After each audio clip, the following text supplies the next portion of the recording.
There was no break in John's snoring as I slipped silently out of bed. I went and did my business, then returned to the bedroom. By a glint of moonlight shining in through the open window, I spotted my robe on the floor by the base of the bed. I bent to pick it up. All of a sudden, the lights kicked on and I froze. Quickly, I placed my hands over my ass. It was like trying to cover a pothole with a pebble.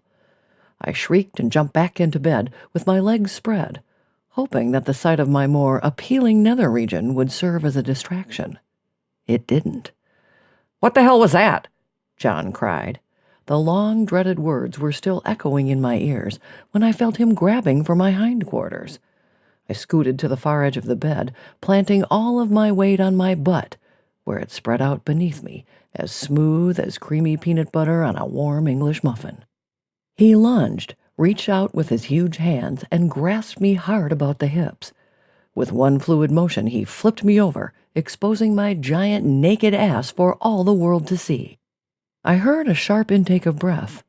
It was over, I thought miserably as I struggled to wiggle free and felt my flesh rippling in waves behind me. How many years had I been expecting this cruel revelation of my most shocking feature, and butt naked no less? I tried to roll over to bury my offending bottom, but he had me pinned tight to the mattress. There was nothing for it to do but lie still and minimize the jiggling, while I dreaded the inevitable double talk and the quick exit that were sure to come next.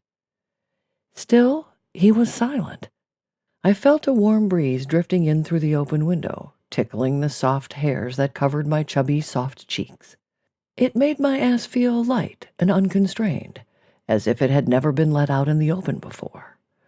I pondered how long it had been since my rump had indeed felt the sweet touch of fresh air. Then I thought of my neighbors across the courtyard and wondered if they could see it, or if it was visible to one of the many satellites circling the earth, and I would see it myself on the 10 o'clock news, accompanied by a news anchor's crack about gravitational pull. And then I heard a heavy sigh and remembered my companion, and that this was the moment in which it was ending between us. "Why didn't you tell me about this?" he whispered, the expulsion of his breath striking between my cheeks like some very soft paddle. I shifted uncomfortably, but he was still holding me down, and I didn't dare to speak. "Why didn't you tell me about this?" he said again. I waited, expecting him to back away. He removed his hands from my hips, and I felt them growing cool in his absence. But then I felt warm fingertips returning to my thighs, climbing even, up along them, towards the forbidden hills that overlooked them. "John," I began, meaning to tell him to stop. "Hush," he replied. I heard the bed spring squeak. He was shifting position. And for the first time in my life, I felt like silky spiders creeping up beyond my legs, the glorious touch of hands on my ass. Oh, it was ecstasy, the purest, sweetest ecstasy, those fingers tickling across my bum. How gently he stroked it, how delicately he ran his thumbs over the soft skin, which quivered excitedly in response. And then he took those big hands and spread them like rainbows across my cheeks, so that I felt the warmth of his fingertips falling upon my backside like brilliant rays of midsummer sun.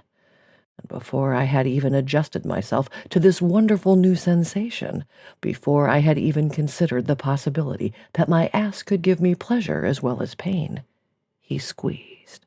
All at once, shock waves rippled throughout my whole body, and I cried out, tensing my buttocks into his grip as I did so, and feeling him grip me harder in return, pressing his fingers into the fat of my ass as if it were dough he was kneading in preparation of the most delicious treat you could ever imagine.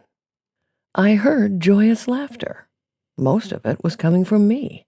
Then I felt a chest descending down over my backside and a breath rifling my ear. "You like that, don't you?" John said, giving my ass another ecstasy-inducing squeeze. "Ooh!" I squealed. He laughed again. "If only you'd showed me sooner," he said. "I would have brought some assistance. An ass this glorious needs 8 hands to do it justice."